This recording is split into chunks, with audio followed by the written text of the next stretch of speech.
Desde el centro de conferencias en la Manzana del Templo en Salt Lake City, esta es la sesión del domingo por la mañana de la Conferencia General Semestral número 188 de la Iglesia de Jesucristo de los Santos de los Últimos Días, con discursantes seleccionados de entre las autoridades generales y oficiales generales de la Iglesia. La música para esta sesión está a cargo del Coro del Tabernáculo de la Manzana del Templo. Esta transmisión es un servicio público de Bonneville Distribution. Se prohíbe cualquier reproducción, grabación, transcripción o uso de otra índole de este programa sin el debido consentimiento por escrito. El presidente Henry B. Eyring, segundo consejero de la primera presidencia de la Iglesia, dirigirá esta sesión.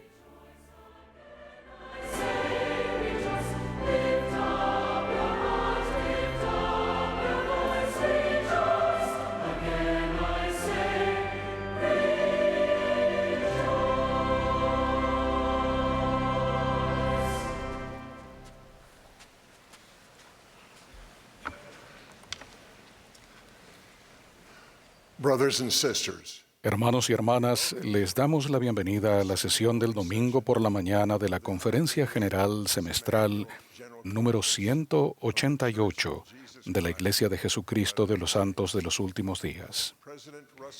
El presidente Russell M. Nelson, quien preside la conferencia, me ha pedido que dirija esta sesión. Extendemos nuestro saludo y bendiciones a aquellos de ustedes que están participando de esta reunión en todo el mundo mediante transmisiones de radio, televisión e Internet o vía satélite. Reconocemos a las autoridades y oficiales generales que están aquí esta mañana. La música para esta sesión estará a cargo del Coro del Tabernáculo de la Manzana del Templo, bajo la dirección de Mac Wilberg, con Richard Elliott y Andrew Answorth al órgano. El coro dio inicio a esta reunión con A Cristo Rey Jesús y ahora cantará Oh Dios de Israel. Luego la primera oración la ofrecerá el elder Alan F. Packer, a quien se le otorgó el estatus de emérito ayer por la tarde. Después el coro cantará Haz el bien.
Nuestro Padre Celestial, estamos agradecidos al estar reunidos esta mañana, en esta sesión del domingo por la mañana de la Conferencia General. Reconocemos tus bendiciones y la guía que recibimos.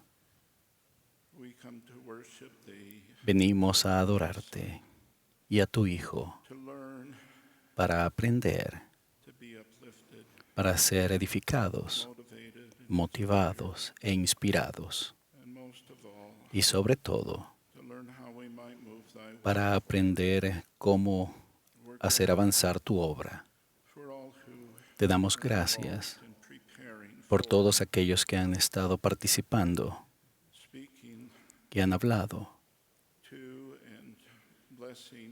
para bendecir a los miembros de esta iglesia durante la conferencia. Oramos para que tu Espíritu esté sobre nosotros, sobre cada uno de los que participen y que puedan ellos enseñarnos.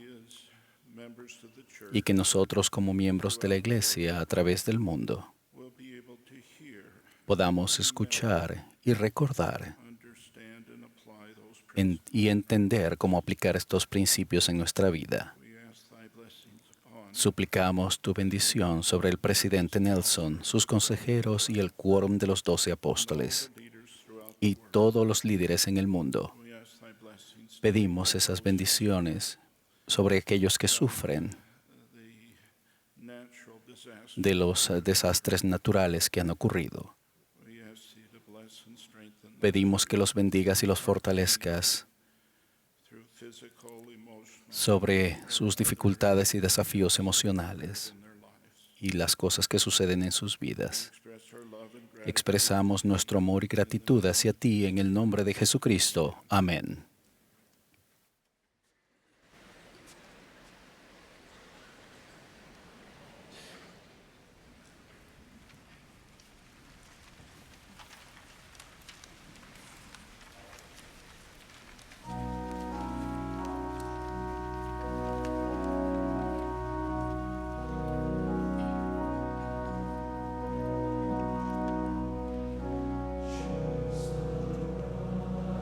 Rejoices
Ahora tendremos el privilegio de escuchar al presidente M. Russell Ballard, que sirve como presidente en funciones del Quórum de los 12 Apóstoles. A él le seguirá la hermana Bonnie H. Cordon, presidente general de las Mujeres Jóvenes. Después nos hablará el elder Jeffrey R. Holland del Quórum de los 12 Apóstoles.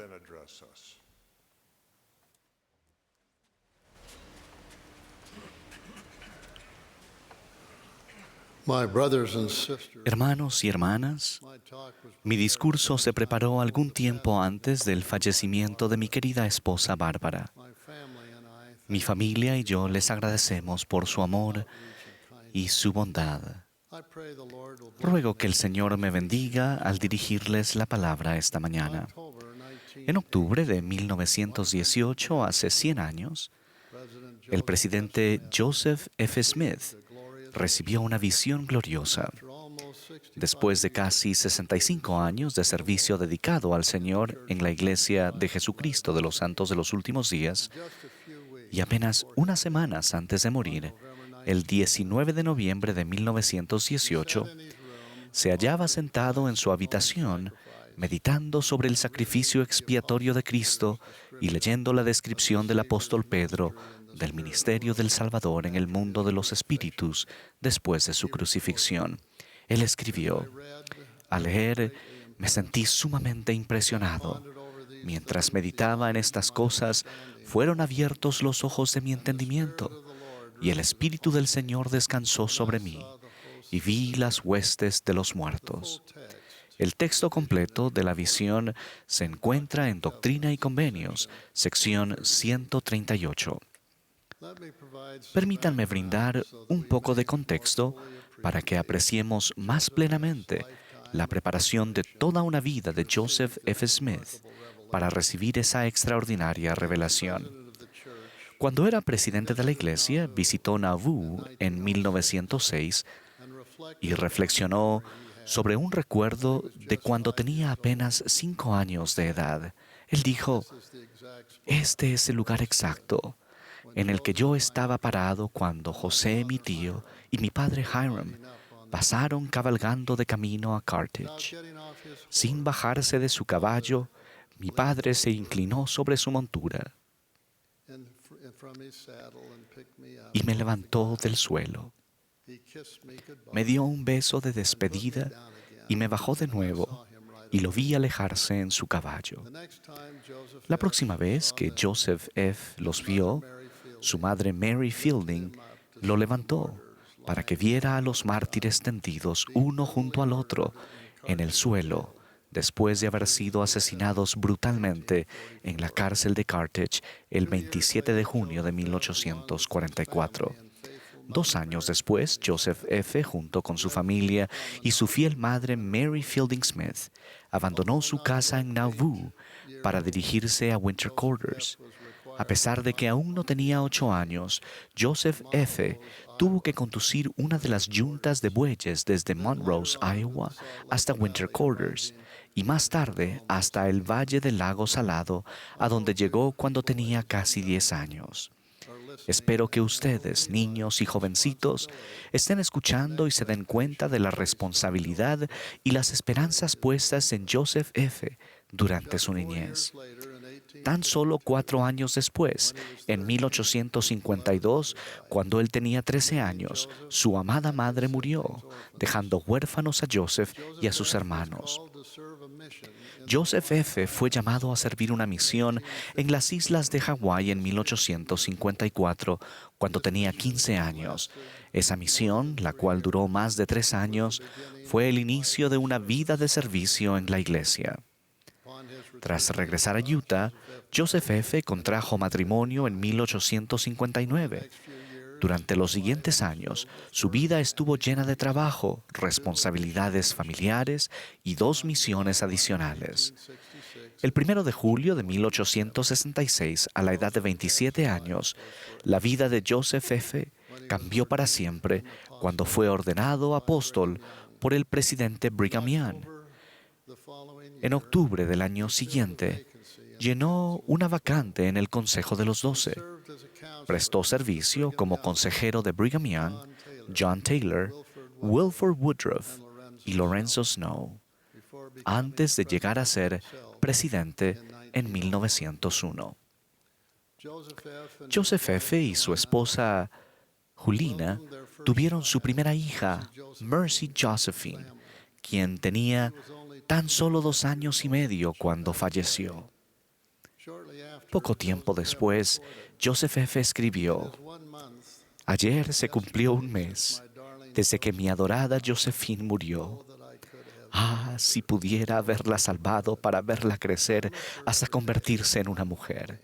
La extraño todos los días y me siento solo. Que Dios perdone mi debilidad si está mal amar a mis pequeñitos como los amo». Durante su vida, el presidente Smith perdió a su padre, a su madre, a un hermano y 2 hermanas, a 2 esposas y a 13 hijos. Él conocía muy bien la tristeza y la pérdida de seres queridos. Cuando su hijo Albert Jesse murió, Joseph F. escribió a su hermana Martha Ann que él le había suplicado al Señor que lo salvara y preguntó: ¿por qué ha de ser así, oh Dios? ¿Por qué tenía que ser? A pesar de sus oraciones en ese momento, Joseph F. no recibió respuesta sobre el asunto. Le dijo a Martha Ann que, en cuanto al tema de la muerte y el mundo de los espíritus, los cielos son como bronce sobre nuestras cabezas. Sin embargo, su fe en las promesas eternas del Señor era firme e inmutable. En el debido tiempo del Señor, las respuestas, el consuelo y el conocimiento adicionales que él había buscado sobre el mundo de los espíritus llegaron al presidente Smith mediante la maravillosa visión que recibió en octubre de 1918. Ese año fue particularmente doloroso para él. Estaba afligido por el número de muertos de la Guerra Mundial, el cual continuó en aumento hasta superar los 20 millones de personas. Además, una pandemia de gripe se extendía por todo el mundo, cobrándose la vida de hasta 100 millones de personas. Durante ese año, el presidente Smith también perdió a otros 3 preciados miembros de la familia: el elder Hiram Mack Smith, del Quórum de los 12 Apóstoles, su primogénito, y mi abuelo. Murió repentinamente como resultado de una perforación del apéndice. El presidente Smith escribió: «No tengo palabras, estoy paralizado por el dolor, tengo el corazón hecho pedazos, palpitante como si quisiera dejar de latir. Ah, lo amo, lo amaré por siempre jamás. Y así es y siempre será con todos mis hijos e hijas, pero él es mi primogénito, el primero que me dio el gozo y la esperanza de un nombre honorable y sin fin entre los hombres. Desde lo profundo de mi alma doy gracias a Dios por él. Pero lo necesitaba. Todos lo necesitábamos. Era de gran provecho para la iglesia. Y ahora, ¿qué puedo hacer? Que Dios me ayude». Al mes siguiente, el yerno del presidente Smith, Alonzo Kessler, murió en un trágico accidente. El presidente Smith describió en su diario personal: «Este accidente fatal, de lo más terrible y desgarrador, ha vuelto a cubrir a toda mi familia con un sombrío manto de pesar». 7 meses después, en septiembre de 1918, la nuera del presidente Smith y mi abuela, Ida Bowman Smith, murió tras dar a luz a su 5º hijo, mi tío Hiram. Fue así que, el 3 de octubre de 1918, habiendo experimentado un intenso pesar por los millones de personas que habían muerto en el mundo por causa de la guerra y la enfermedad, así como también por la muerte de los miembros de su propia familia, el presidente Smith recibió la revelación celestial conocida como la visión de la redención de los muertos. Él hizo alusión a la revelación al día siguiente, en la sesión de apertura de la Conferencia General de octubre. Aunque la salud del presidente Smith había declinado, habló brevemente. Dijo él: «No trataré, No me atrevo a hacerlo, de entrar en muchos asuntos que me ocupan la mente esta mañana, y pospondré hasta un momento futuro, si el Señor lo desea, mi intento de decirles algunos de los asuntos que tengo en la mente y que guardo en el corazón. No he vivido solo durante estos últimos 5 meses. Me he apoyado en el espíritu de oración, de súplica, de fe y determinación. Y he tenido continuamente una comunicación con el Espíritu del Señor. La revelación que recibió el 3 de octubre consoló su corazón y dio respuestas a muchas de sus preguntas. Nosotros también podemos recibir consuelo y aprender más de nuestro propio futuro cuando nosotros y nuestros seres queridos muramos y vayamos al mundo de los espíritus al estudiar esta revelación y meditar su importancia en la forma en que vivimos nuestra vida todos los días. Entre las muchas cosas que el presidente Smith vio, se halla la visita del Salvador a los fieles en el mundo de los espíritus después de su propia muerte en la cruz. Cito de la visión: Mas he aquí, organizó sus fuerzas y nombró mensajeros de entre los justos, investidos con poder y autoridad, y los comisionó para que fueran y llevaran la luz del Evangelio a los que se hallaban en tinieblas, es decir, a todos los espíritus de los hombres y las mujeres, y así se predicó el Evangelio a los muertos. A ellos se les enseñó la fe en Dios, el arrepentimiento del pecado, el bautismo vicario para la remisión de los pecados, el don del Espíritu Santo por la imposición de las manos, y todos los demás principios del Evangelio que les era menester conocer, a fin de habilitarse para que fuesen juzgados en la carne, según los hombres, pero vivieran en espíritu, según Dios. Porque los muertos habían considerado como un cautiverio la larga separación de sus espíritus y sus cuerpos. A estos el Señor instruyó y les dio poder para levantarse después que Él resucitara de los muertos y entrar en el reino de su Padre y ser coronados allí con inmortalidad y vida eterna. Y en adelante continuar sus labores como el Señor lo había prometido, y ser partícipes de todas las bendiciones que estaban reservadas para aquellos que lo aman. En la visión, el presidente Smith vio a su padre Hiram y al profeta José Smith. Hacía 74 años que los había visto por última vez, cuando era un pequeñito en Nauvoo. Solo podemos imaginar su gozo al ver a su padre y a su tío amados.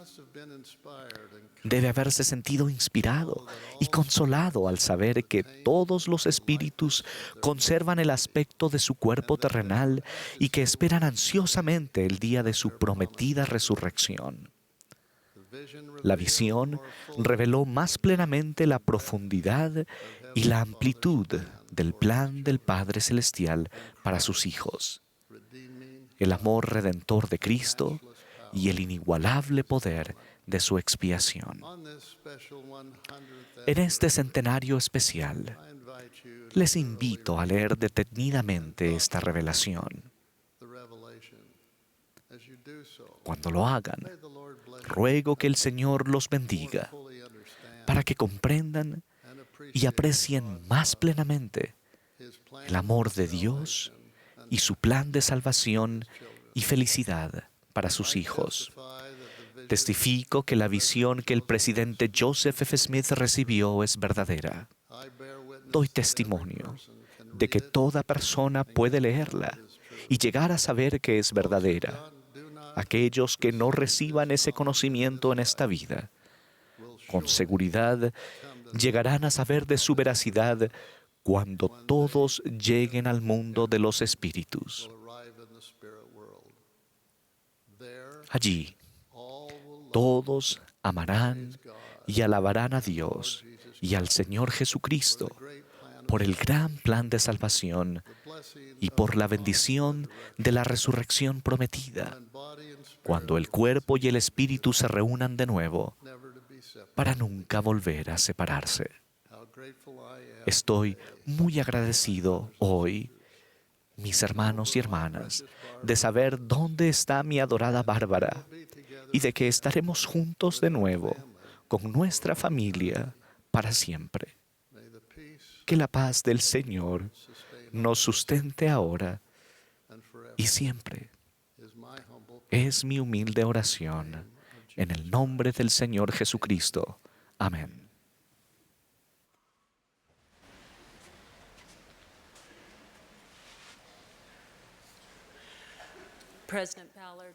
Presidente Ballard, le amamos y oramos por su familia.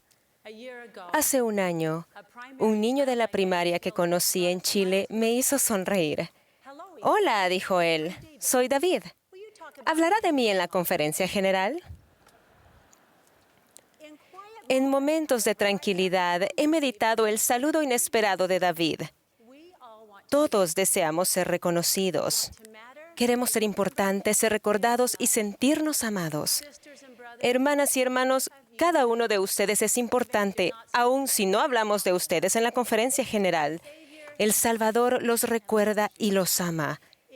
Si se han preguntado si eso es verdad, solo deben contemplar que Él los ha grabado en las palmas de sus manos.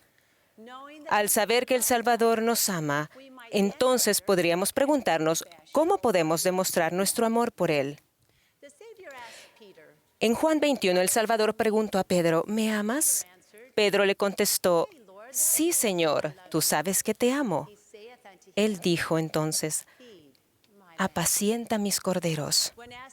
Cuando le preguntó una segunda y una tercera vez, ¿me amas?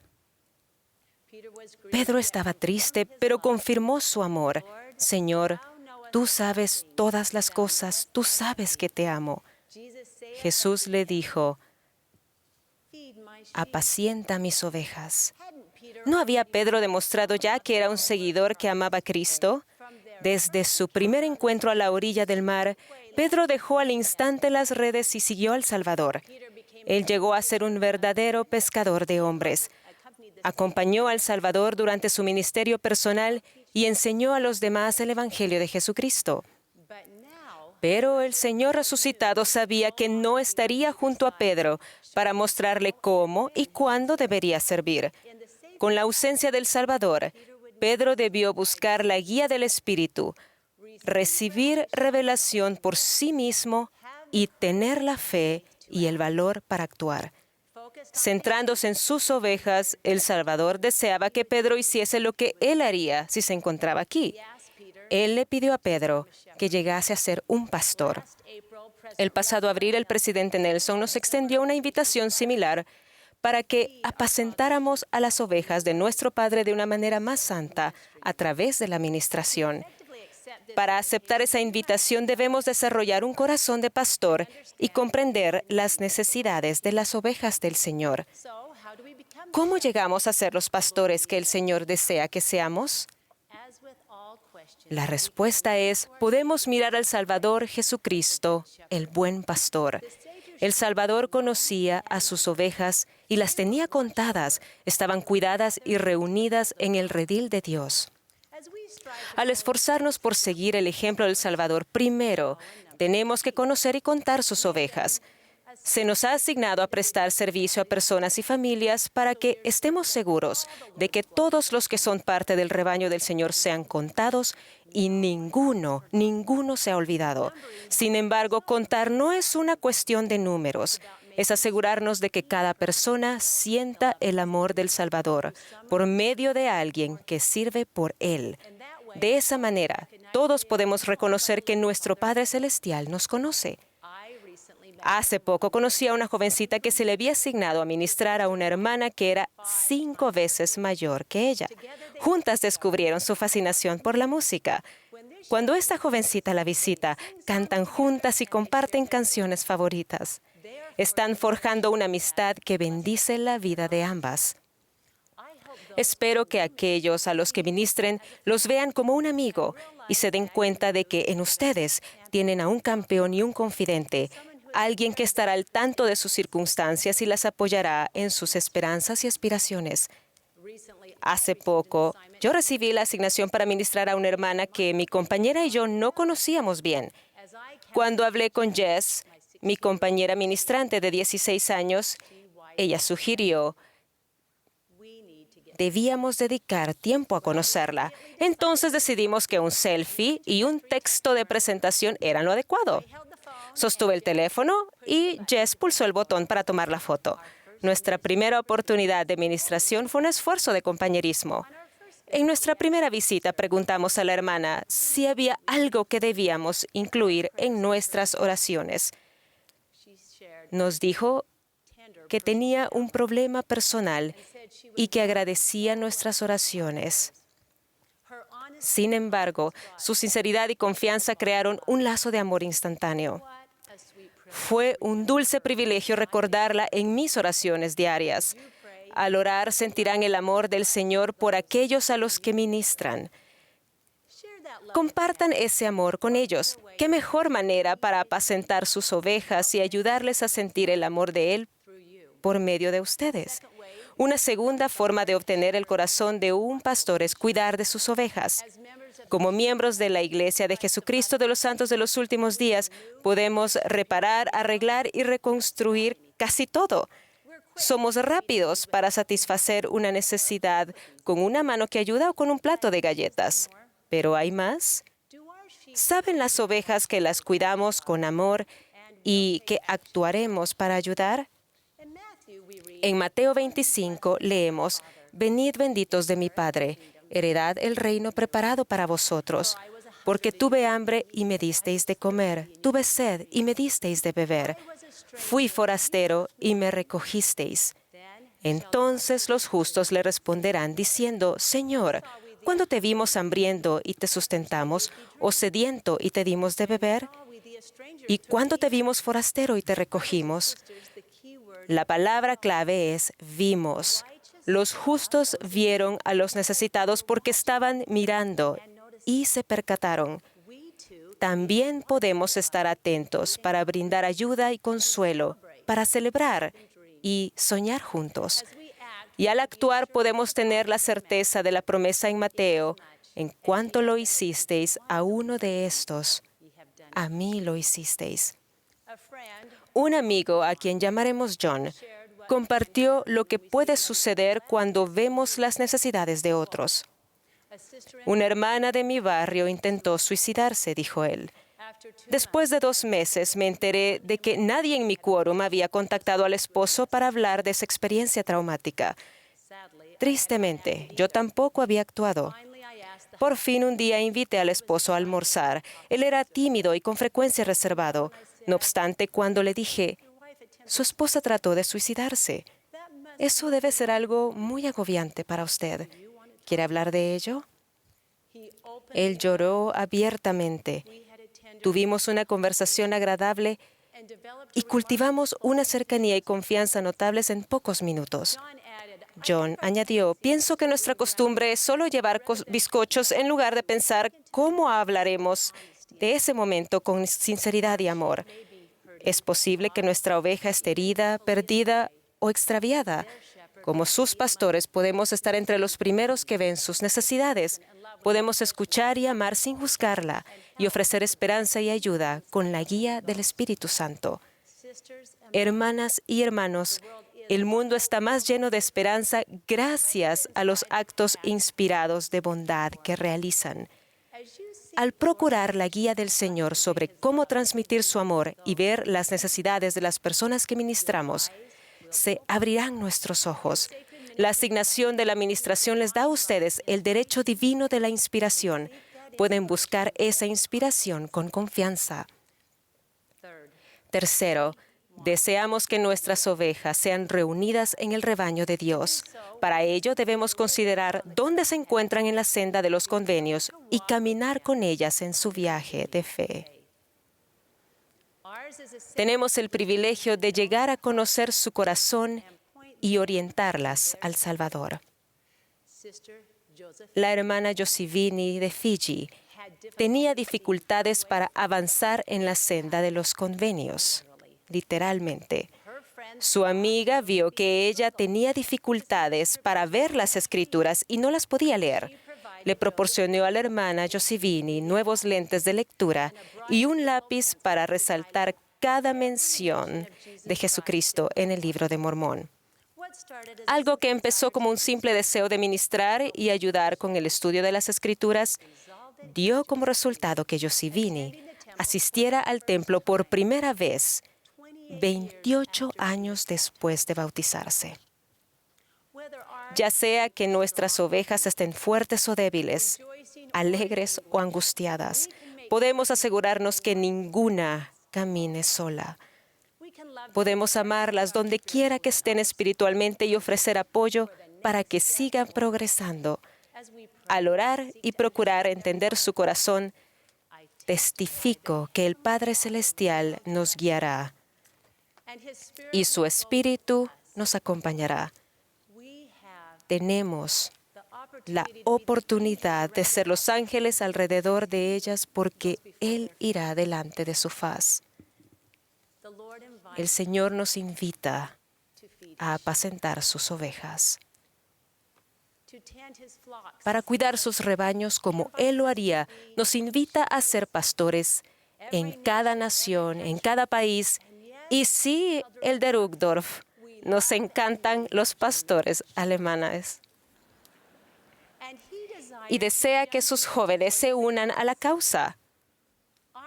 Nuestros jóvenes pueden estar entre los pastores más fuertes.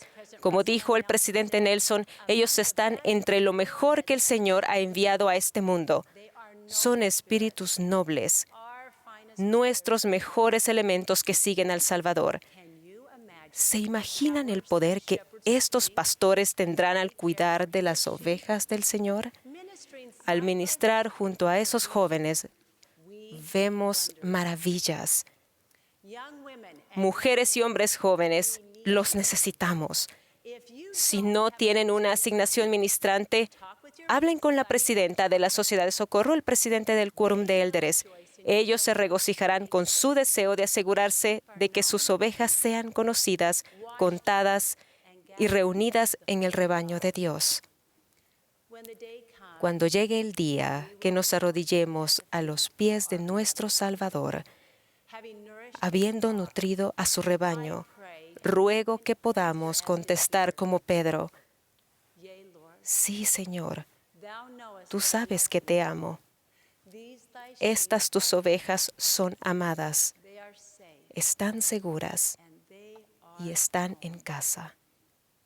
En el nombre de Jesucristo. Amén.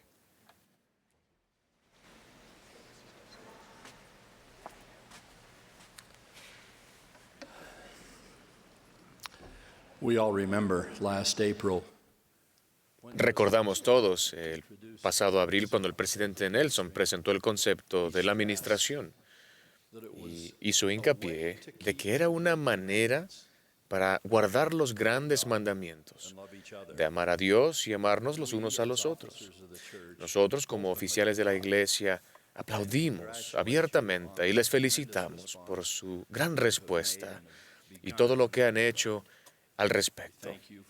Les agradecemos por seguir a nuestro amado profeta en este gran cometido y recomendamos que no esperen más instrucciones. Solamente sumérjanse en la piscina y naden. Vayan hacia aquellos que estén en necesidad. No se queden inmóviles, preguntándose si deben de nadar de espalda o de perrito. Si seguimos los principios básicos que se han enseñado, nos mantenemos en armonía con las llaves del sacerdocio y procuramos el Espíritu. No podemos fallar. Gracias, hermana Cordón, por ese gran mensaje.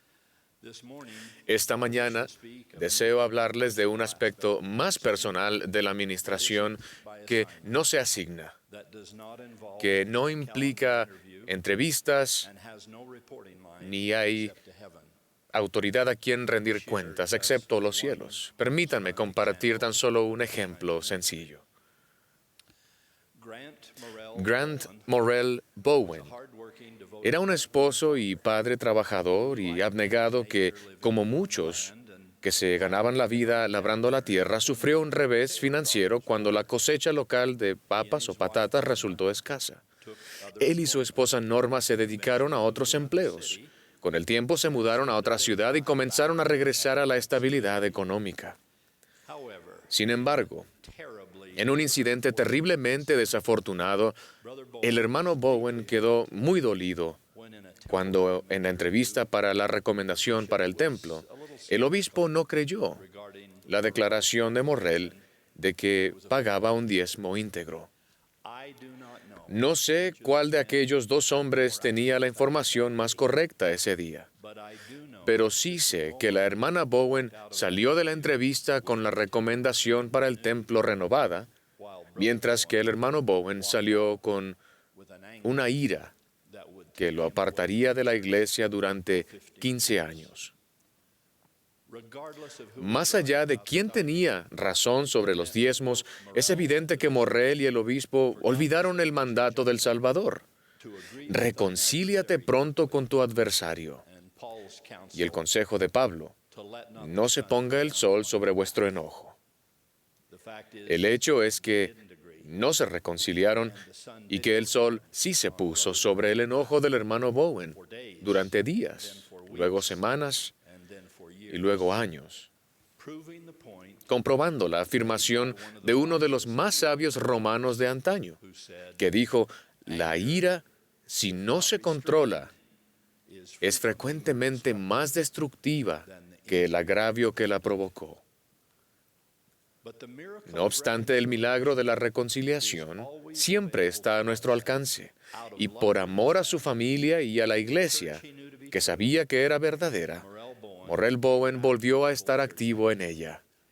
Permítanme relatarles brevemente cómo sucedió. El hijo del hermano Bowen, Brad, es un buen amigo nuestro y un dedicado 70 de área que presta servicio en el sur de Idaho. Brad tenía 11 años en el momento de aquel incidente y durante 15 años vio declinar la devoción religiosa de su padre, prueba de la terrible siega que se cosecha allí donde se han sembrado ira y malentendidos. Había que hacer algo. Así que, al acercarse la temporada del Día de Acción de Gracias de 1977, Brad, que entonces tenía 26 años y estudiaba en la Universidad Brigham Young, su esposa Valerie y su bebé Mick, cargaron su automóvil versión estudiantil y, a pesar del mal clima, viajaron a Billings, Montana. Ni siquiera la colisión contra un banco de nieve cerca de West Yellowstone impediría que los tres realizaran la visita de ministración al hermano Bowen, padre. Al llegar, Brad y su hermana Pam pidieron un momento en privado con su padre. «Has sido un padre maravilloso», comenzó Brad con cierta emoción. «Y siempre hemos sabido cuánto nos amas. Sin embargo, algo está mal. Y así ha sido durante mucho tiempo. Debido a que te hirieron una vez, toda la familia ha estado dolida durante años. Estamos mal. Y tú eres el único que puede arreglarlo. Por favor, después de todo el tiempo que ha pasado, puedes escudriñar tu corazón para dejar de lado aquel desafortunado incidente con el obispo y volver a dirigir esta familia con el Evangelio, como lo hiciste antes. Hubo un silencio de muerte. Luego, el hermano Bowen miró a los dos,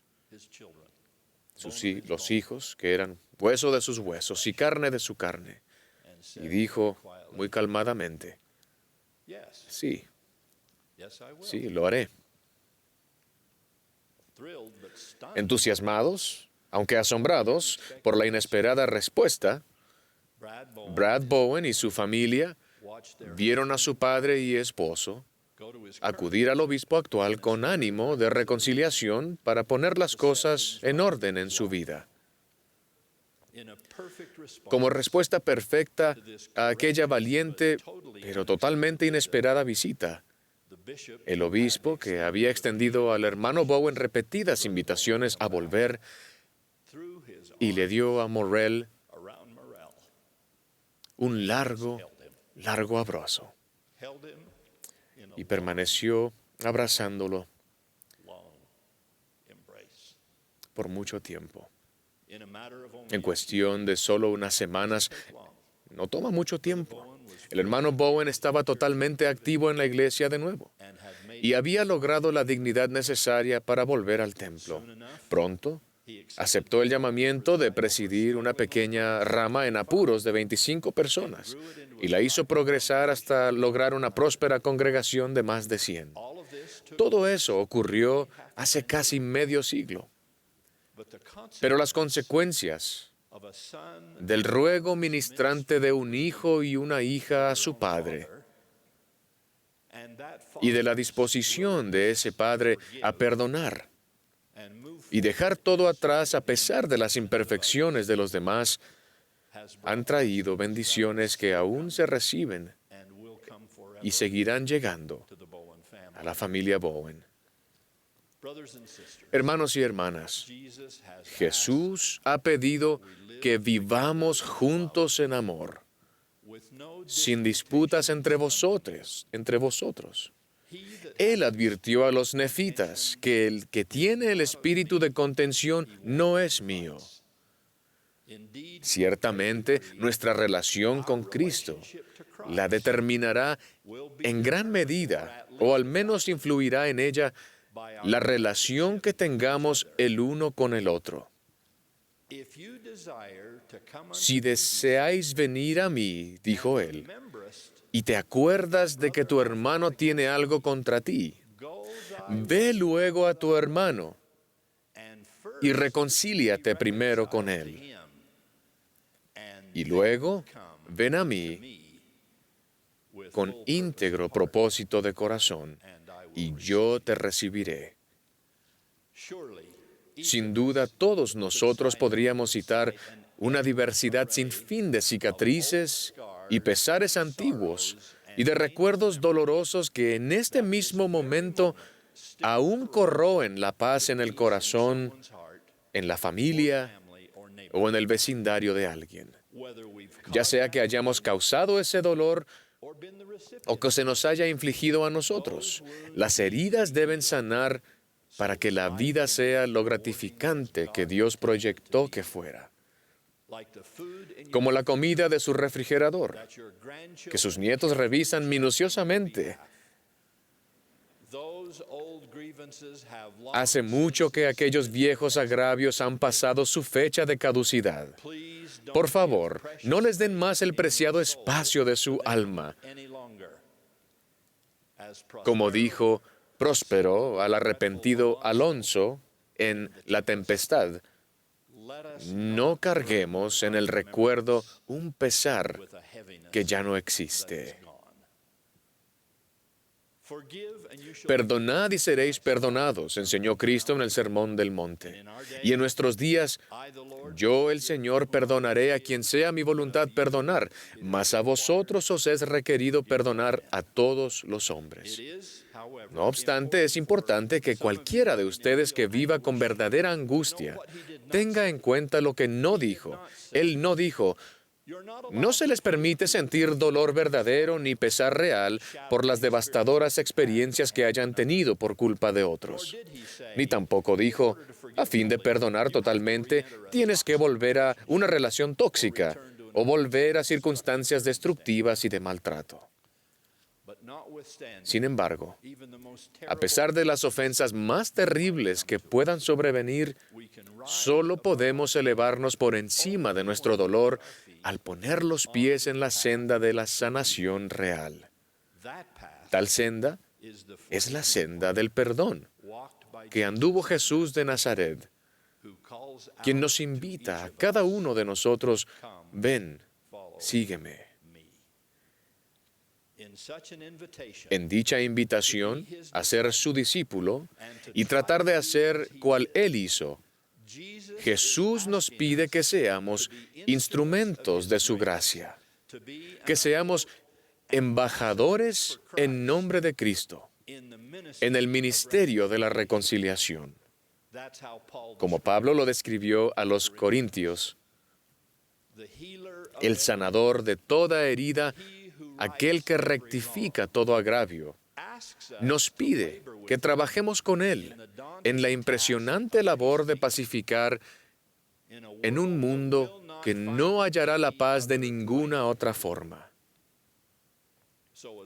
Así que, como escribió Phillips Brooks, ustedes, que permiten que los desdichados malentendidos continúen de año en año con la intención de aclararlos, algún día, ustedes, que mantienen vivas miserables disputas porque no terminan de decidir que ahora es el momento de sacrificar el orgullo y zanjarlas.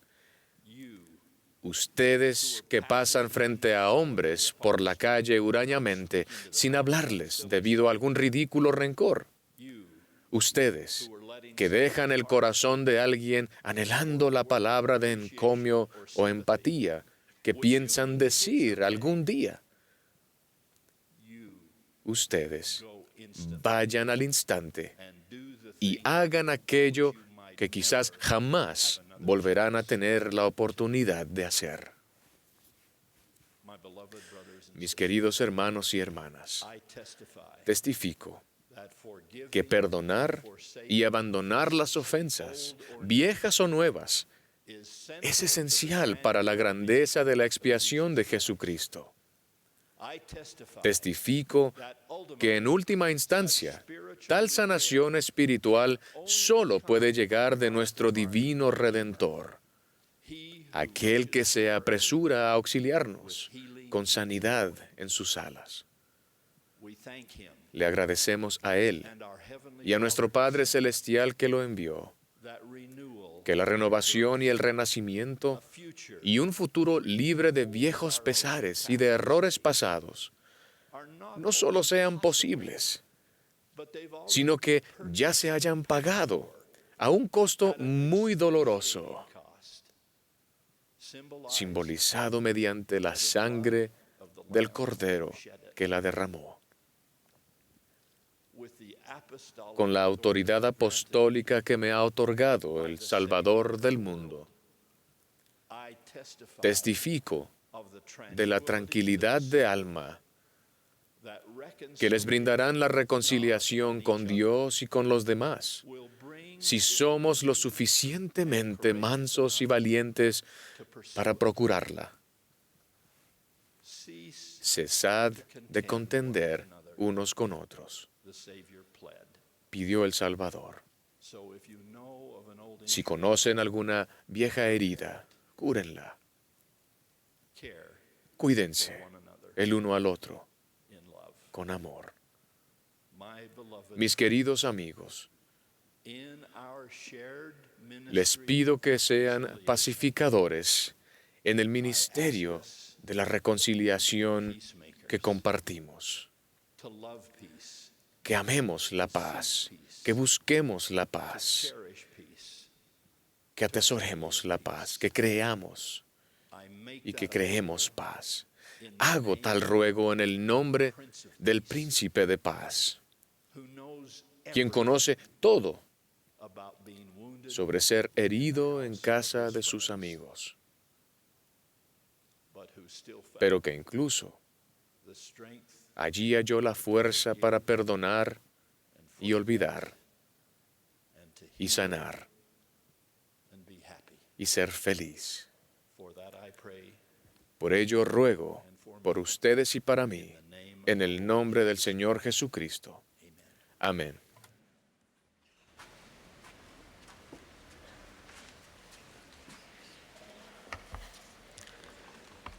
The congregation will Ahora la congregación se unirá al coro para cantar Te damos, Señor, nuestras gracias. after the singing we will Después escucharemos al elder Shane M. Bowen de los 70. he will be followed by A él le seguirá el elder Neil L. Anderson del quórum de los 12 apóstoles.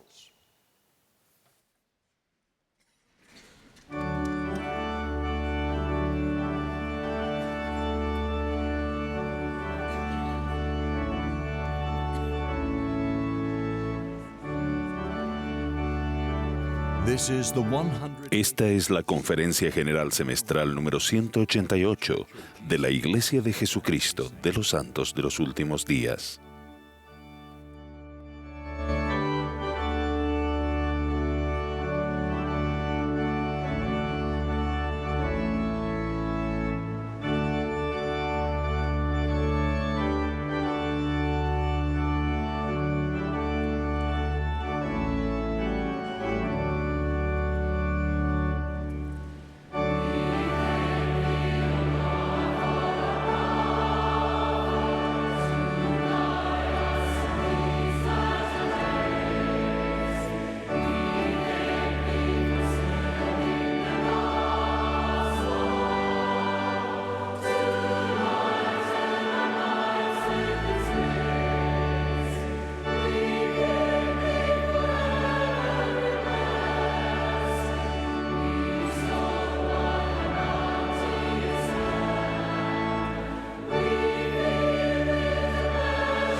Hermanos y hermanas, mi tío Moral viene de una familia de 11 hijos y él siempre fue mi favorito y siempre fue un maravilloso ejemplo para mí y le amo mucho y siempre veo el día en que puedo volver a verlo.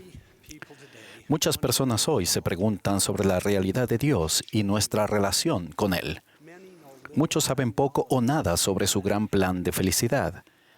Hace más de 30 años, el presidente Ezra Taft Benson observó: gran parte del mundo actual rechaza la divinidad del Salvador, pone en tela de juicio su nacimiento milagroso, su vida perfecta y la realidad de su gloriosa resurrección.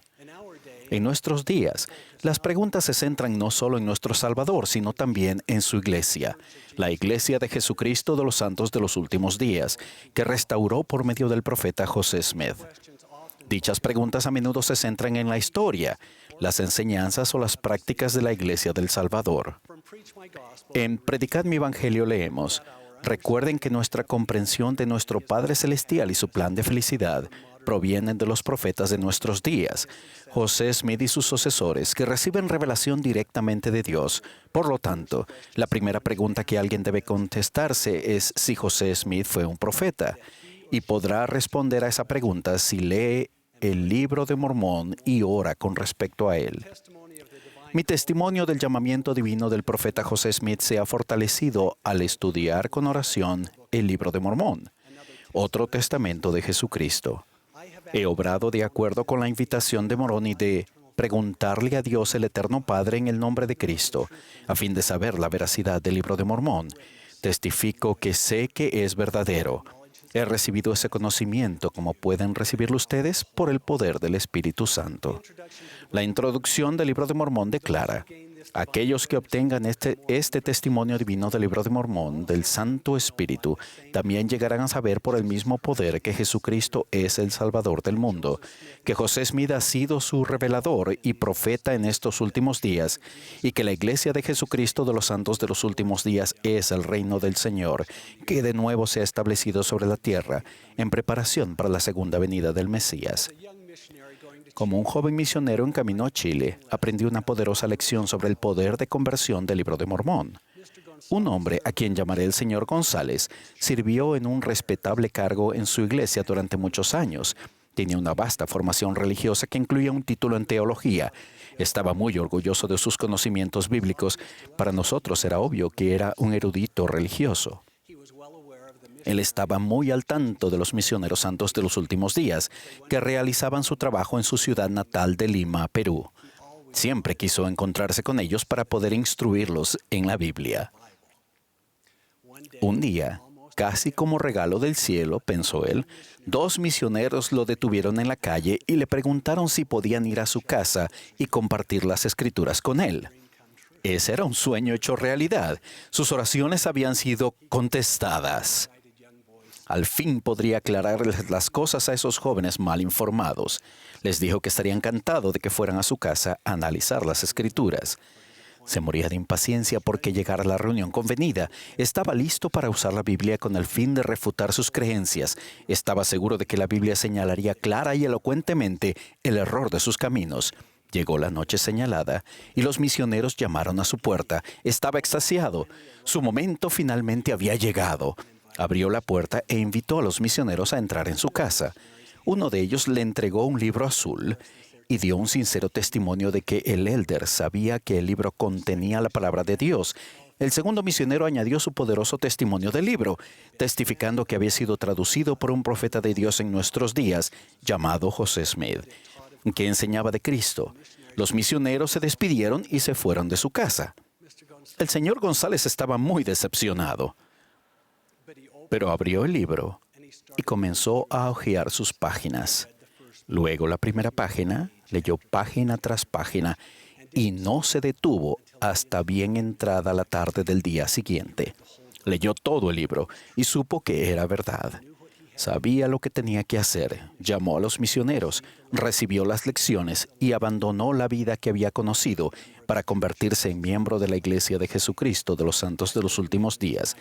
Ese buen hombre fue mi maestro en el CCM de Provo, Utah.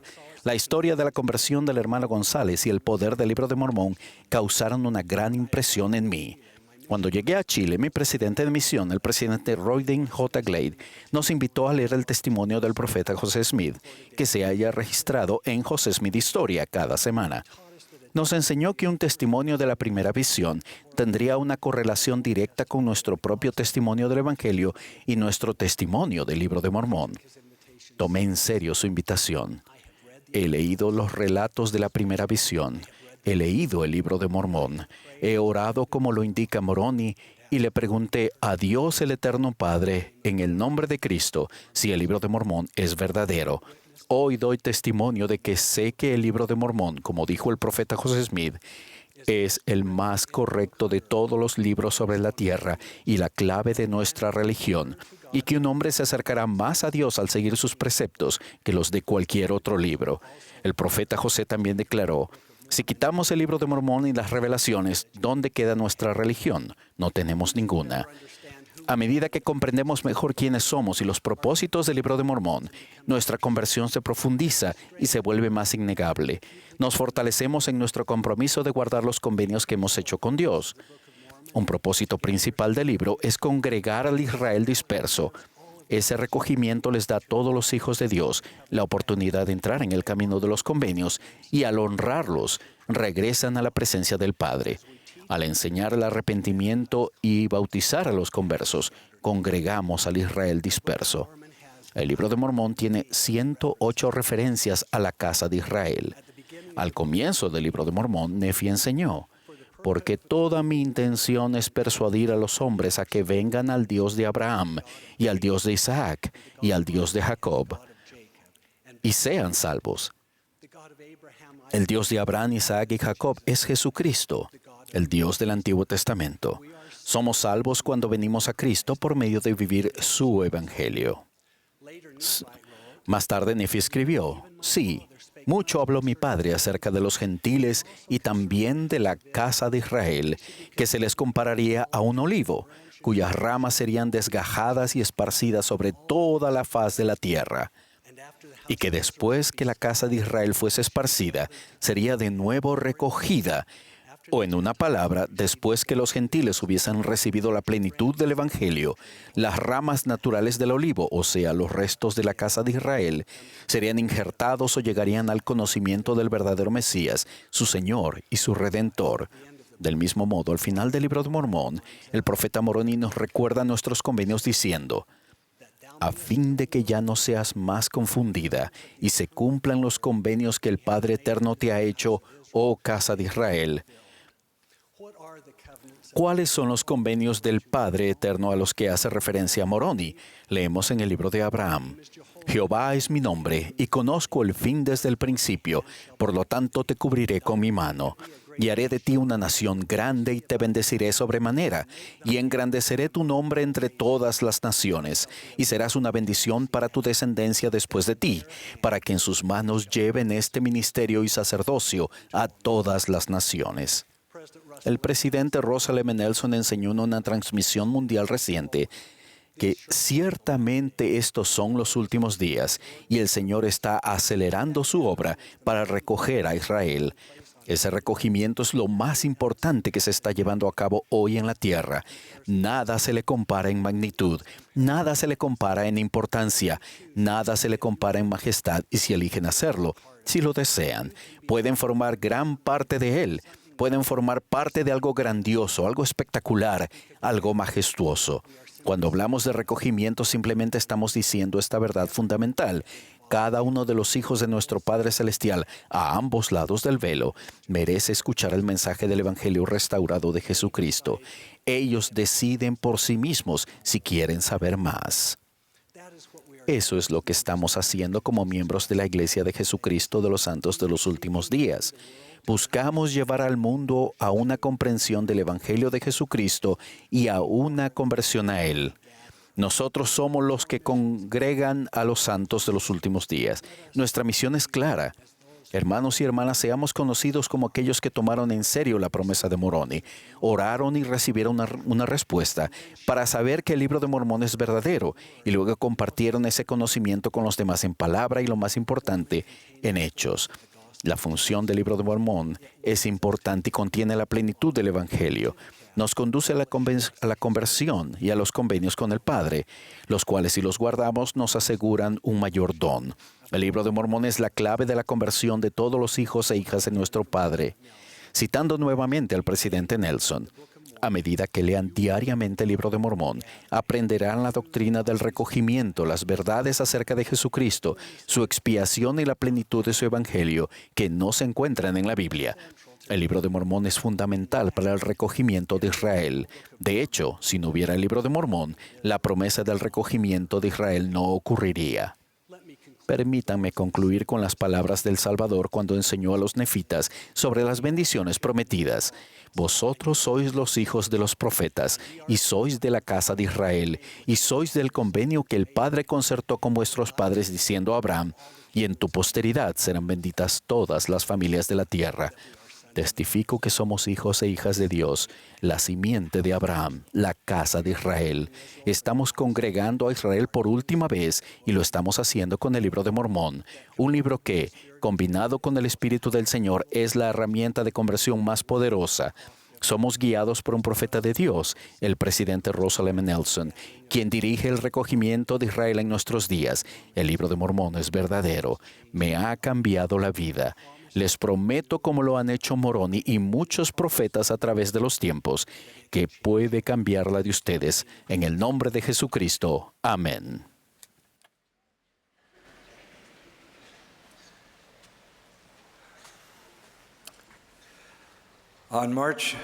El 22 de marzo de 2016, justo antes de las 8 de la mañana, 2 bombas explotaron en el aeropuerto de Bruselas. Los élderes Richard Norby, Mason Wells y Joseph Ampe habían llevado a la hermana Fanny Klein al aeropuerto, donde tomaría un vuelo a su misión en Cleveland, Ohio. 32 personas perdieron la vida y todos los misioneros fueron heridos. El que sufrió más las heridas fue el elder Richard Norby, de 66 años. El elder Norby dijo de aquel momento: al instante supe lo que había sucedido. Traté de correr para ponerme a salvo, pero me desplomé de inmediato. Vi que mi pierna izquierda estaba gravemente herida y observé que de ambas manos salía un hollín negro semejante a una tela de araña. Tiré con cuidado, pero me di cuenta de que no era hollín, sino mi piel, que se había quemado. La camisa blanca se estaba poniendo roja por una lesión en mi espalda. Cuando fui plenamente consciente de lo que acababa de suceder, vino a mí un poderoso pensamiento. El Salvador sabía dónde me encontraba, lo que acababa de suceder y lo que yo estaba pasando en ese momento. Los días que siguieron fueron difíciles para Richard Norby y su esposa Pam. A él le fue inducido un coma, seguido de cirugías, infecciones y gran incertidumbre. Richard Norby vivió, pero su vida nunca sería la misma. Después de 2 años y medio, sus heridas siguen sanando. Una prótesis reemplaza la parte de la pierna que le falta y cada paso es diferente que antes, a aquel momento en el aeropuerto de Bruselas. ¿Por qué le sucedió eso a Richard y Pam Norby? Ellos habían sido fieles a sus convenios, previamente habían servido una misión en Costa de Marfil y habían criado una maravillosa familia. Sería comprensible que alguien dijera: no es justo, simplemente no está bien. Estaban dando su vida por el Evangelio de Jesucristo. ¿Cómo pudo suceder? Aunque los detalles difieran, las tragedias, las pruebas y las dificultades inesperadas, tanto físicas como espirituales, nos llegan a todos, porque esto es la vida terrenal. Esta mañana, al pensar en los discursantes de esta sesión de conferencia, me di cuenta de que 2 tienen hijos y 3 tienen nietos que han regresado inesperadamente a su hogar celestial. Ninguno se ha librado de la enfermedad y la tristeza. Y esta misma semana, un ángel en la tierra a quien todos amamos, la hermana Barbara Ballard, pasó al otro lado del velo. Presidente Ballard, nunca olvidaremos su testimonio de esta mañana. Buscamos la felicidad, anhelamos la paz, deseamos que haya amor y el Señor derrama sobre nosotros una asombrosa abundancia de bendiciones. Pero entremezclada con el gozo y la felicidad, una cosa es segura. Habrá momentos, horas, días y a veces años en los que su alma estará herida. Las Escrituras enseñan que probaremos lo amargo y lo dulce y que habrá oposición en todas las cosas. Jesús dijo: vuestro Padre hace salir su sol sobre malos y buenos y hace llover sobre justos e injustos. Las heridas del alma no son exclusivas del rico o del pobre, de una cultura, un país o una generación. Sobrevienen a todos y son parte del aprendizaje que recibimos en esta experiencia terrenal.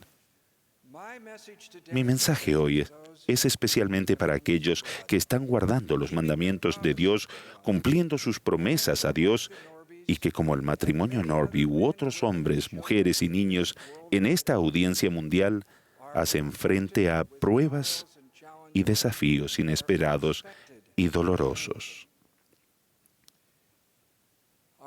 Tal vez nuestras heridas sean por un desastre natural o un desafortunado accidente. Quizás provengan de un esposo o una esposa infiel que pone del revés la vida del cónyuge recto y de sus hijos. Las heridas pueden venir de la oscuridad y la sombra de la depresión, de una enfermedad inesperada, del sufrimiento o la muerte prematura de alguien a quien amamos, de la tristeza por un familiar que se aparta de la fe, de la soledad cuando las circunstancias nos privan de un compañero eterno, o de cientos de dolorosas y desalentadoras penas que no puedo ver. Todos entendemos que las dificultades son parte de la vida, pero cuando nos llegan personalmente, pueden dejarnos sin aliento. Sin llegar a alarmarnos, debemos estar preparados. El apóstol Pedro dijo: Amados, no os asombréis del fuego de prueba que os ha sobrevenido para poneros a prueba, como si alguna cosa extraña os aconteciese. Junto a los brillantes colores de la felicidad y el gozo, los oscuros hilos de la prueba y la tragedia están profundamente tejidos en la tela del plan de nuestro Padre. Esas pruebas, aunque difíciles, a menudo se convierten en nuestros mejores maestros. Cuando contamos el milagroso relato de los 2060 jóvenes soldados de Elamán, nos encanta este versículo. Mediante la bondad de Dios y para nuestro gran asombro y también para el gozo de todo nuestro ejército, ni uno solo de ellos había perecido. Pero la frase continúa: y no hubo entre ellos uno solo que no hubiese recibido muchas heridas. Cada uno de los 2060 recibió muchas heridas, y cada uno de nosotros recibirá heridas en la batalla de la vida, ya sean físicas, espirituales o ambas. Nunca se den por vencidos, independientemente de lo profundas que sean las heridas de su alma o cuál sea la causa, el momento o el lugar en que suceden, o que persistan más o menos en el tiempo. Ustedes no han nacido para morir espiritualmente. Están hechos para sobrevivir espiritualmente y para vivir e incrementar su fe y su confianza en Dios. Dios no ha creado a nuestros espíritus para que no dependamos de Él. Nuestro amado Salvador y Señor Jesucristo, mediante la incalculable capacidad del don de su expiación, no solo nos salva de la muerte y nos ofrece por medio del arrepentimiento el perdón de nuestros pecados, sino que también está listo para salvarnos de las penas y los dolores de nuestra alma herida. El Salvador es nuestro buen samaritano, enviado a sanar a los quebrantados de corazón. Él viene a nosotros cuando otras personas pasan de largo. Con compasión, Él unta su bálsamo sanador en nuestras heridas y las venda. Él nos lleva en brazos, Él nos cuida, Él nos invita a venir a Él y Él nos sanará. Y Jesús sufrirá dolores, aflicciones y tentaciones de toda clase para que pueda tomar sobre sí los dolores y las enfermedades de su pueblo, tomando sobre sí nuestras debilidades con misericordia. Venid, desconsolados, cualquiera sea vuestro dolor, venid al asiento de la expiación con ferviente oración. Traed vuestro corazón herido, vuestra angustia derramada. No hay pesares en la tierra que el cielo no pueda curar. En un momento de tremendo sufrimiento, el Señor dijo al profeta José: todas estas cosas te servirán de experiencia y serán para tu bien. ¿Cómo pueden las dolorosas heridas ser para nuestro bien? Cuando pacientemente permanecemos firmes en el crisol de las pruebas terrenales, el poder sanador del Salvador nos brindará luz, comprensión, paz y esperanza. Oren con todo su corazón, fortalezcan su fe en Jesucristo, en su realidad, en su gracia. Aférrense a sus palabras. Te basta mi gracia, porque mi poder se perfecciona en la debilidad. Recuerden, el arrepentimiento es una poderosa medicina espiritual. Guarden los mandamientos y sean dignos del Consolador, recordando que el Salvador prometió: no os dejaré huérfanos, vendré a vosotros. La paz del templo es un reconfortante bálsamo para el alma herida. Regresen a la casa del Señor con sus corazones heridos y los nombres de sus familiares con tanta frecuencia como les sea posible. El templo proyecta la brevedad de la vida terrenal sobre la pantalla panorámica de la eternidad. Miren atrás y recuerden que ustedes demostraron su dignidad en su estado premortal. Ustedes son valientes hijos e hijas de Dios y con su ayuda pueden salir triunfantes en las batallas de este mundo caído. Lo han hecho antes y pueden hacerlo otra vez. Miren hacia adelante. Sus problemas y pesares son muy reales, pero no durarán para siempre. Sus noches oscuras pasarán, porque el Señor sí se levantó con sanidad en sus alas. El matrimonio Normie me dijo: en ocasiones nos sobreviene la desilusión, pero nunca permitimos que se quede. Y como dijo el apóstol Pablo, estamos atribulados, pero no angustiados, en apuros, pero no desesperados, perseguidos, pero no desamparados, abatidos, pero no destruidos. Quizás estén exhaustos, pero nunca se den por vencidos. Aún con sus propias y dolorosas heridas, ustedes tenderán instintivamente la mano a otras personas heridas confiando en las promesas del Salvador.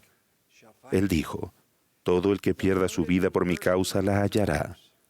Los heridos que curan las heridas de otras personas son ángeles de Dios sobre la tierra.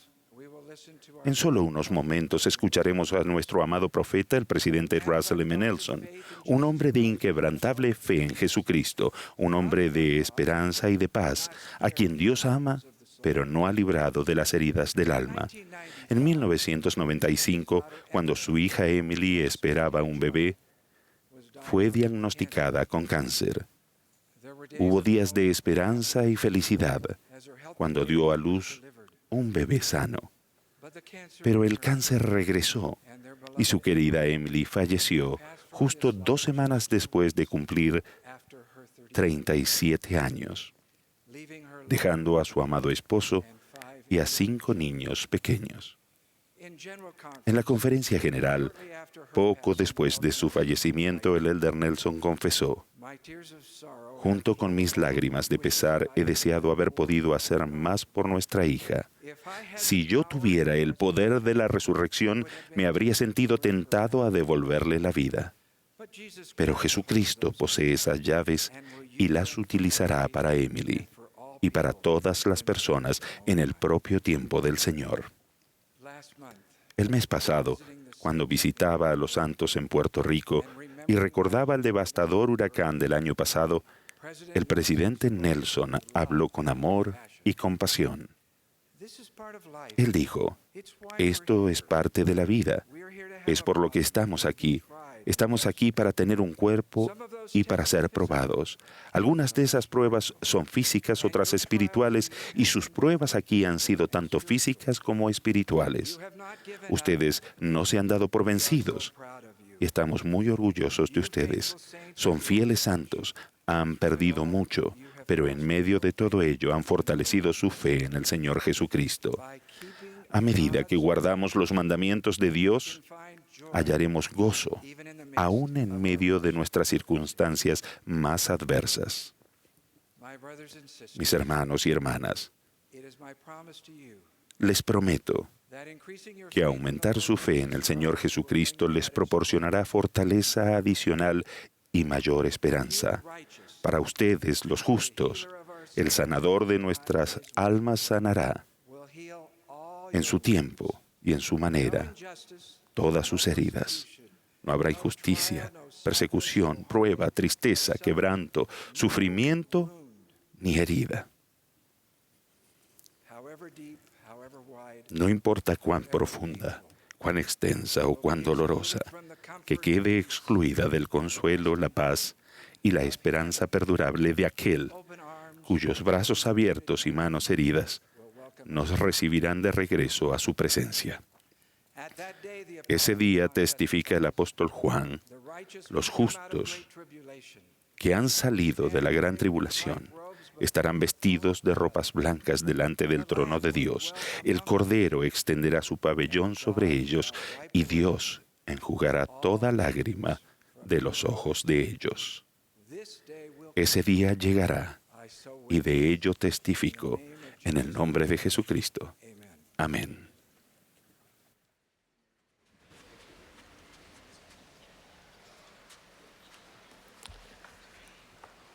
We are grateful to those who have spoken to us. Agradecemos a todos los discursantes que nos han hablado hasta ahora y al coro del tabernáculo por la hermosa música que nos han proporcionado esta mañana. The choir will now favor Ahora el coro nos complacerá con su voz como estruendo. after the Y después tendremos el privilegio de escuchar a nuestro amado profeta, el presidente Russell M. Nelson. following President Nelson. Después de las palabras del presidente Nelson, el coro cerrará esta reunión cantando "Estoy bien con mi Dios". The benediction will Y la última oración la ofrecerá el elder Donald L. Hallstrom, de los 70.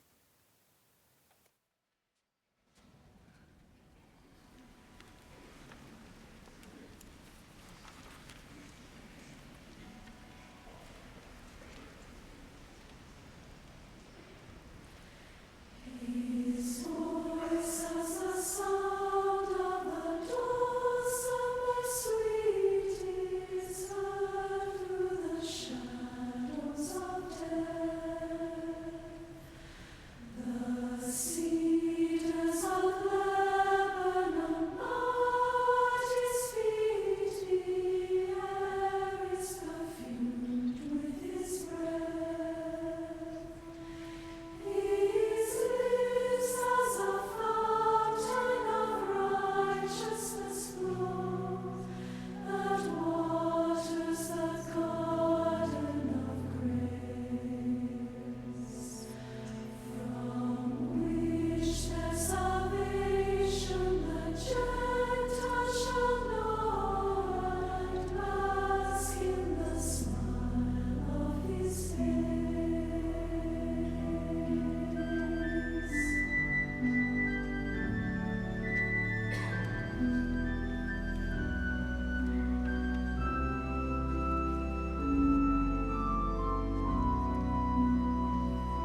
Gracias al coro.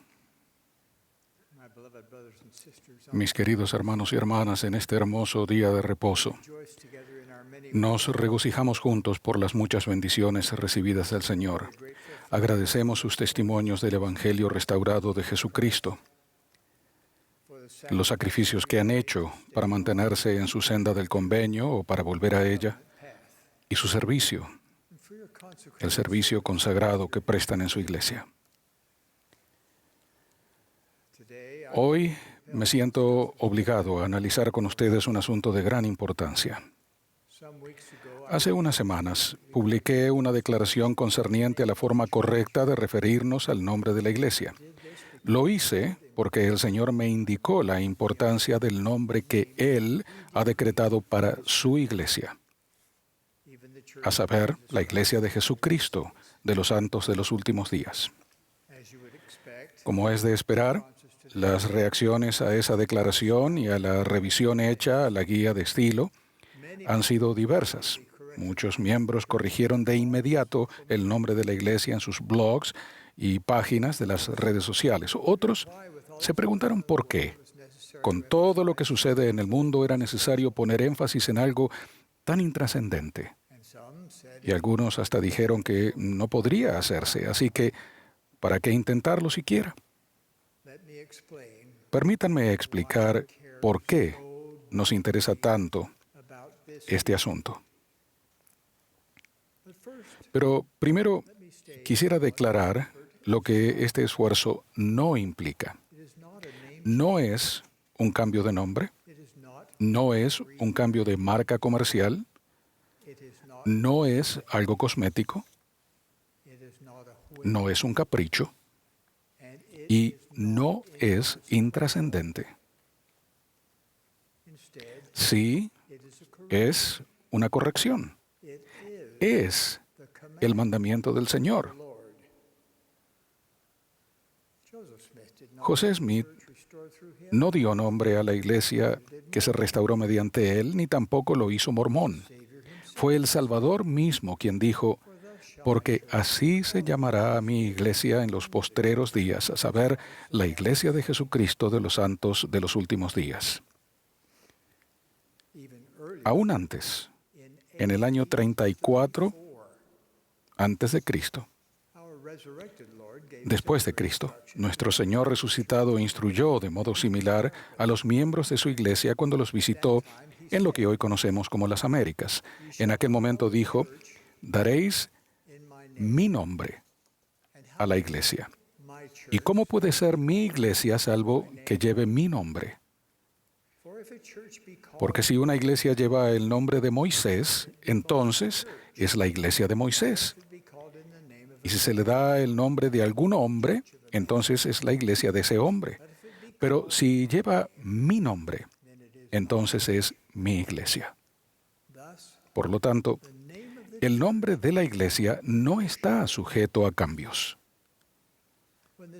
Cuando el Salvador indica claramente cuál debe ser el nombre de su iglesia e incluso precede su declaración con las palabras «así se llamará mi iglesia», esa es su voluntad.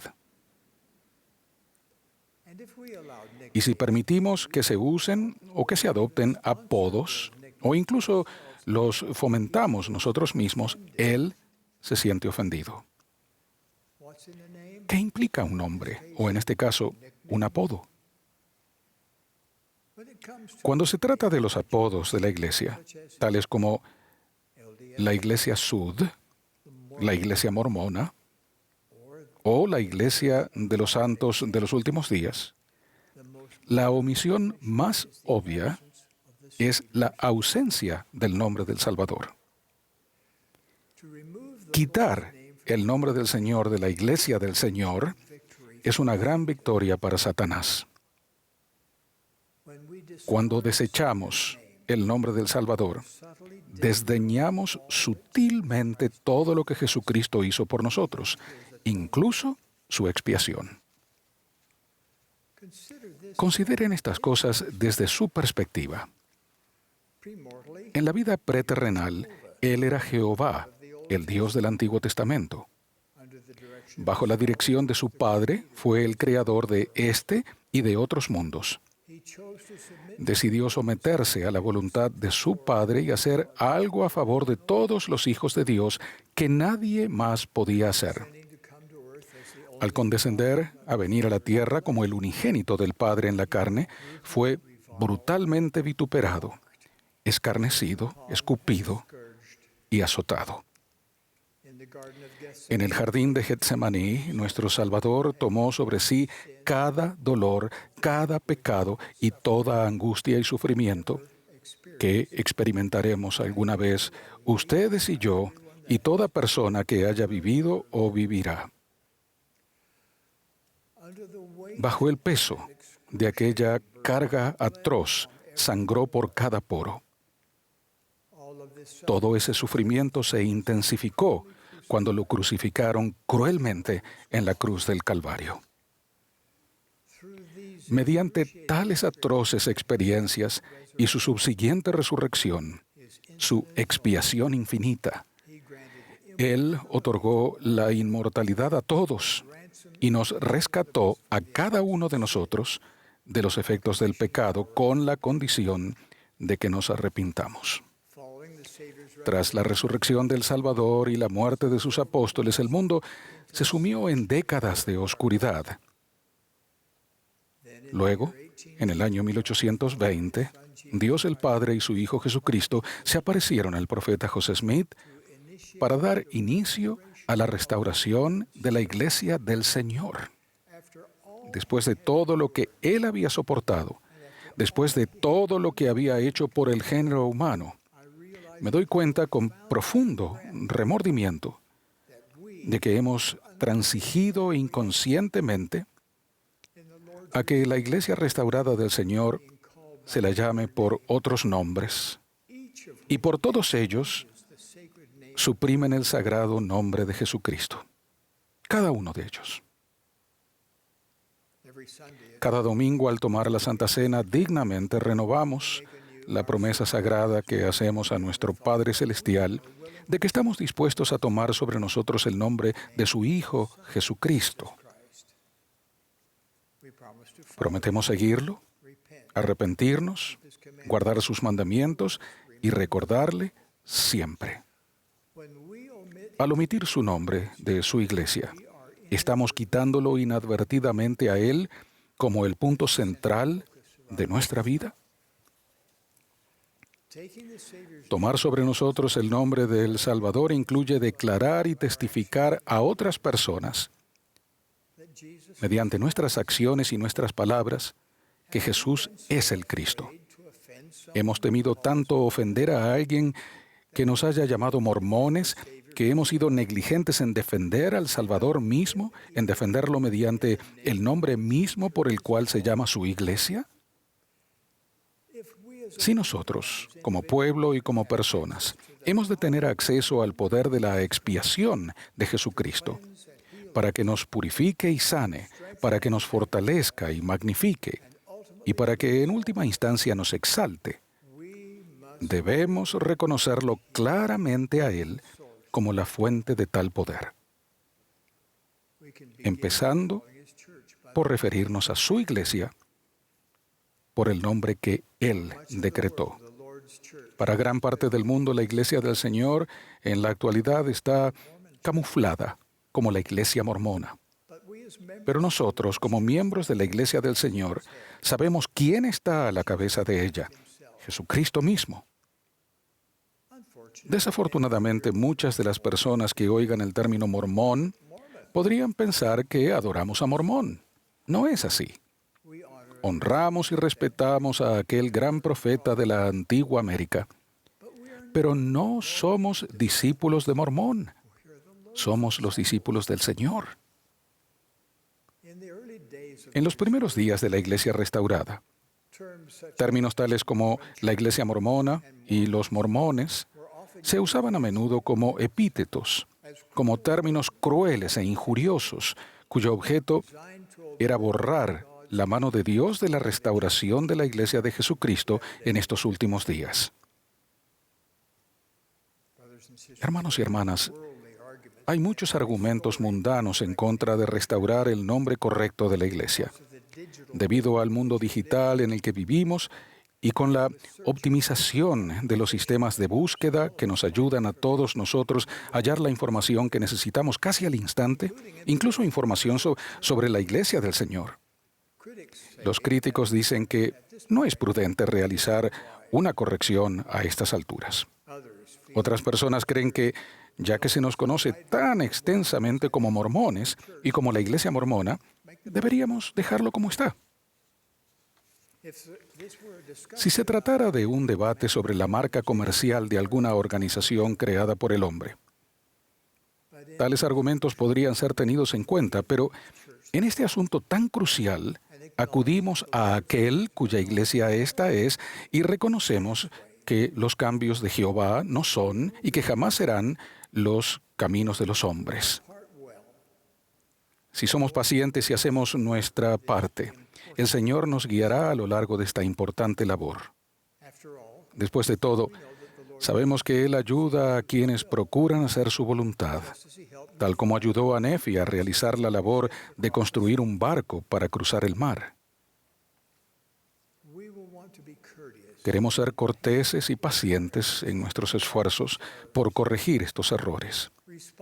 Los medios de comunicación responsables serán comprensivos en respuesta a nuestra petición.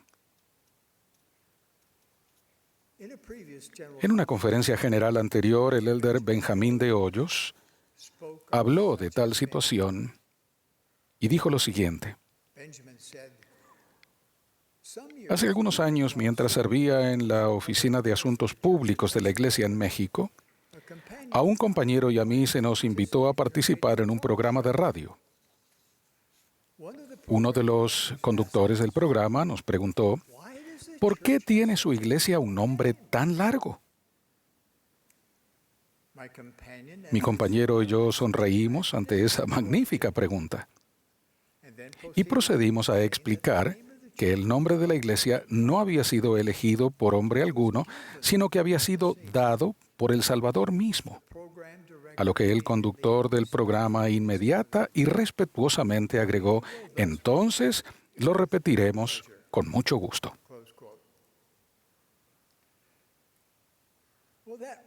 Ese reportaje nos brinda un modelo. Uno a uno, se requerirá de nuestro mejor esfuerzo en lo individual para corregir los errores que se han infiltrado a lo largo de los años. El resto del mundo puede o no seguir nuestro ejemplo y llamarnos por el nombre correcto. No obstante, no tenemos derecho a sentirnos frustrados cuando la mayoría del mundo llama a la Iglesia y sus miembros por el nombre incorrecto si nosotros hacemos lo mismo. Nuestra guía de estilo resulta útil.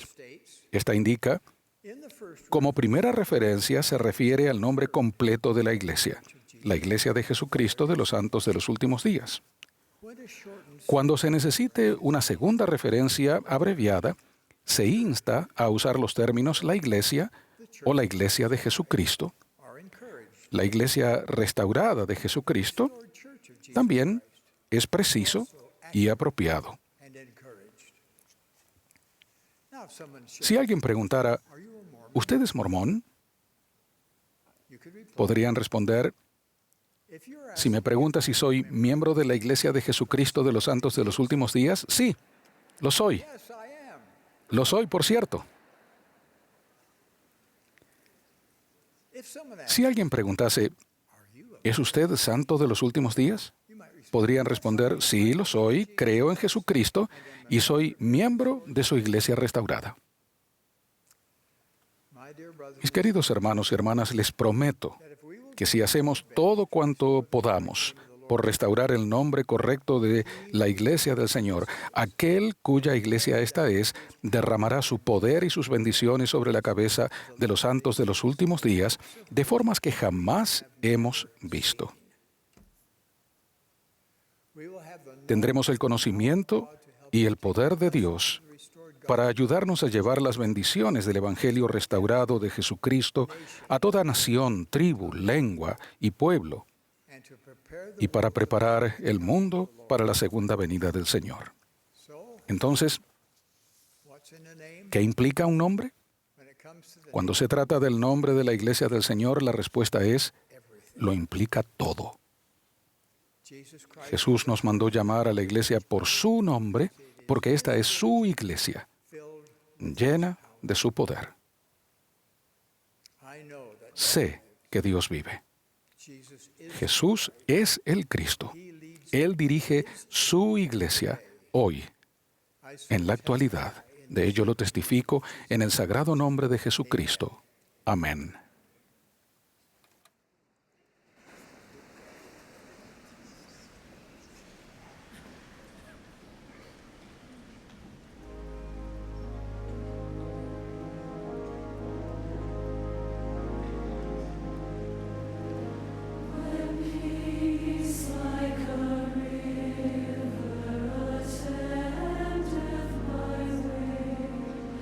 When sorrows like sea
Our Father in heaven, Nuestro Padre Celestial, nos hemos reunido este día de reposo como miembros y amigos de la Iglesia de Jesucristo de los Santos de los Últimos Días. Estamos, Padre, agradecidos por nuestro profeta, quien nos guía en estos últimos días. Agradecemos esta época de revelación abundante y entendemos que con muchas bendiciones recibimos mucha responsabilidad de obrar de la mejor manera en nuestras familias y como individuos y elevarnos y procurar entender no solamente lo que debemos hacer, sino el por qué lo hacemos. Entender que los principios y las doctrinas que se han enseñado en esta sesión y este día y todo el fin de semana vienen las cosas de ti y de tu Hijo, y que a medida que nosotros sigamos estos consejos, seremos bendecidos y vendremos a ti y a tu Hijo y obtendremos la vida eterna. Agradecemos por todos los que tienen el manto apostólico y la bendición y privilegio que es de poseer el sacerdocio de tu Hijo y tuyo. Ahora nos despedimos, Padre, por un tiempo, para que podamos contemplar y entender y hacer las cosas que hemos comprendido el día de hoy. Te amamos, Padre. Amamos a tu Hijo y rogamos en su nombre, en el nombre de Jesucristo. Amén.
Esta ha sido la transmisión de la Conferencia General Semestral número 188 de la Iglesia de Jesucristo de los Santos de los Últimos Días. Los discursantes fueron seleccionados de entre las autoridades y oficiales generales de la Iglesia. La música estuvo a cargo del coro del Tabernáculo de la Manzana del Templo. Esta transmisión ha sido un servicio público de Bonneville Distribution. Se prohíbe cualquier reproducción, grabación, transcripción o uso de otra índole de este programa sin el debido consentimiento por escrito.